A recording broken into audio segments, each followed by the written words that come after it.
પછી વળી મુક્તાનંદ સ્વામીએ પૂછ્યું છે, વિષયની નિવૃત્તિ થયાનું કારણ તે વૈરાગ્ય છે કે પરમેશ્વરને વિશે પ્રીતિ છે? પછી શ્રીજી મહારાજ બોલ્યા છે, એક તો વિષયની નિવૃત્તિનું કારણ આત્મનિષ્ઠા છે અને બીજું મહાત્મ્ય સહિત જે ભગવાનનું જ્ઞાન તે છે. તેમાં આત્મનિષ્ઠા તો એવી રીતની જોઈએ છે, હું ચૈતન્ય છું ને દેહ જડ છે, અને હું શુદ્ધ છું ને દેહ નરકરૂપ છે, અને હું અવિનાશી છું અને દેહ નાશવંત છે, અને હું આનંદરૂપ છું ને દેહ દુઃખરૂપ છે. એવી રીતે જ્યારે દેહ થકી પોતાના આત્માને સર્વ પ્રકારે અતિશય વિલક્ષણ સમજે ત્યારે દેહને પોતાનું રૂપ માનીને વિષયમાં પ્રીતિ કરે જ નહીં. એવી રીતે આત્મજ્ઞાને કરીને વિષયની નિવૃત્તિ થાય છે અને ભગવાનનો મહિમા એમ વિચારે છે, હું આત્મા છું અને જે પ્રત્યક્ષ ભગવાન મળ્યા છે તે પરમાત્મા છે. અને ગોલોક, વૈકુંઠ, શ્વેતદીપ તથા બ્રહ્મપુર તથા અનંતકોટી બ્રહ્માંડના પતિ જે બ્રહ્માદિક દેવ એ સર્વેના સ્વામી જે શ્રી પુરુષોત્તમ ભગવાન તે મને પ્રત્યક્ષ મળ્યા છે, અને તે મારા આત્માને વિશે પણ અખંડ વિરાજમાન છે. અને તે ભગવાનનું જે એક નિમેષ માત્રનું દર્શન તે ઉપર અનંત કોટી બ્રહ્માંડના જે વિષય સુખ છે તે સર્વેને વારી ફેરીને નાખી દઈએ.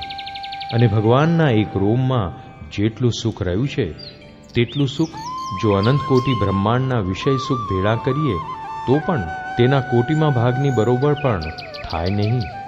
અને જે ભગવાનનું અક્ષરધામ છે તેની આગળ બીજા જે દેવતાના લોક છે તેને મોક્ષ ધર્મને વિશે નરક તુલ્ય કયા છે, એવા જે ભગવાન તે મને પ્રકટ મળ્યા છે તેને મૂકીને નરકના કુંડ જેવા જે વિષયના સુખ તેને હું શું ઈચ્છું? અને વિષય સુખ તો કેવળ દુઃખરૂપ જ છે. એવી રીતે ભગવાનનું મહાત્મ્ય જાણવે કરીને વિષયની નિવૃત્તિ થાય છે. અને એવી રીતે જે આત્મજ્ઞાન અને પરમાત્માનું જ્ઞાન તેમાંથી જે વૈરાગ્ય પ્રગટે તે વૈરાગ્ય કરીને સર્વ વિષય સુખની વાસનાની નિવૃત્તિ થઈ જાય છે. અને જેણે એવી રીતે સમજીને વિષય સુખનો ત્યાગ કર્યો તેને પાછી વિષયમાં પ્રીતિ થાય જ નહીં, અને એનું જ મન જીતાણું કહેવાય.